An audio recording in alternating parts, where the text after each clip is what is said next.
what is the disadvantage, or what is the possible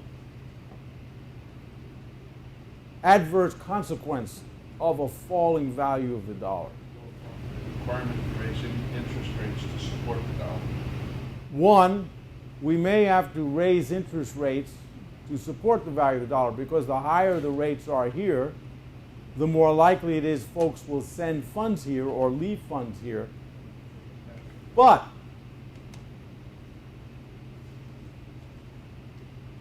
if we are reluctant, if the Federal Reserve is reluctant to raise interest rates because it has a negative impact on the domestic economy, and if the dollar's value falls and continues to fall,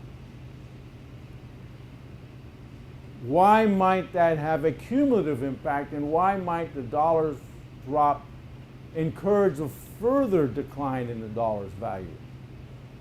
In other words, why might it reinforce, why might the decline, instead of being self-correcting, why might it be self-reinforcing? People will sell dollars because of the value that's increasing. Exactly. The danger is that there will be a flight from the dollar, the flight from the asset. And then as the dollar falls in value, more and more people leave it, because that is the risk. And so there's an uncertainty out there.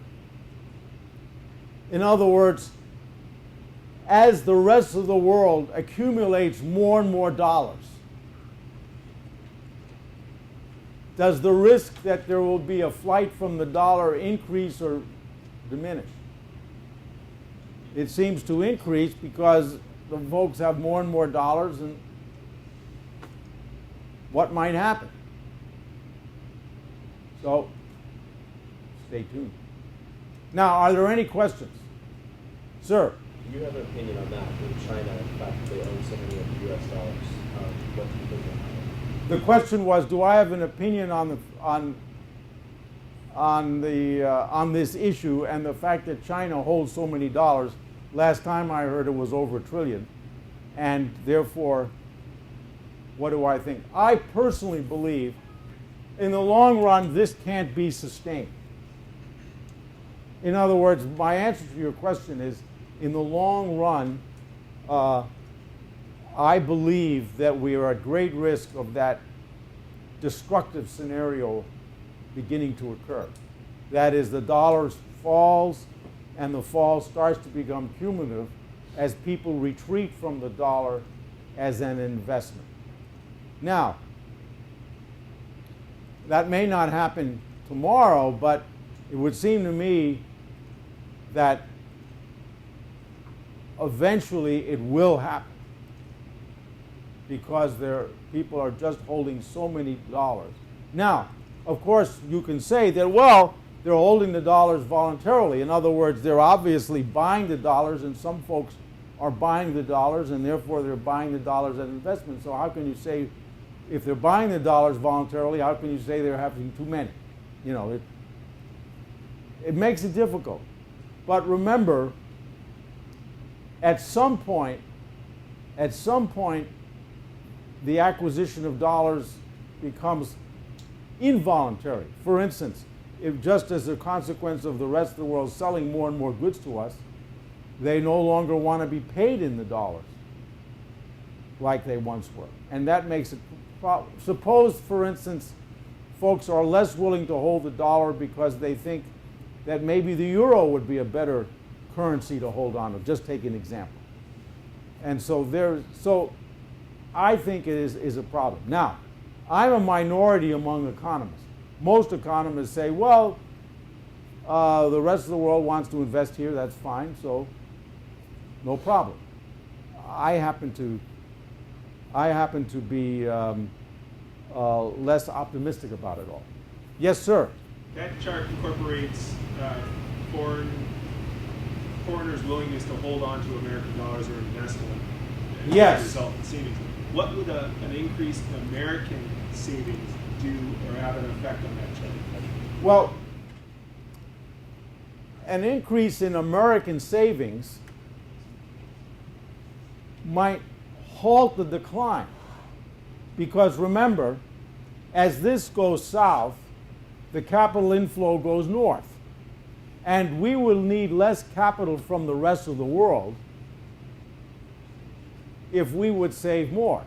So, for instance, let me give you an example. The United States is not, the United States, all the sectors within the United States, we're not net savers.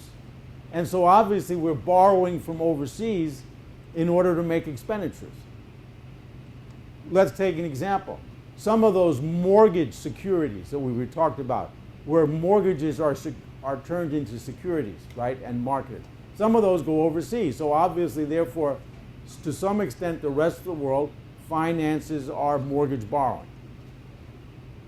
Now, one argument that is often made is that, well, it doesn't matter because as American equities, as the stock market appreciates and as the real estate market appreciates, then it means that investing in the United States is just more and more attractive.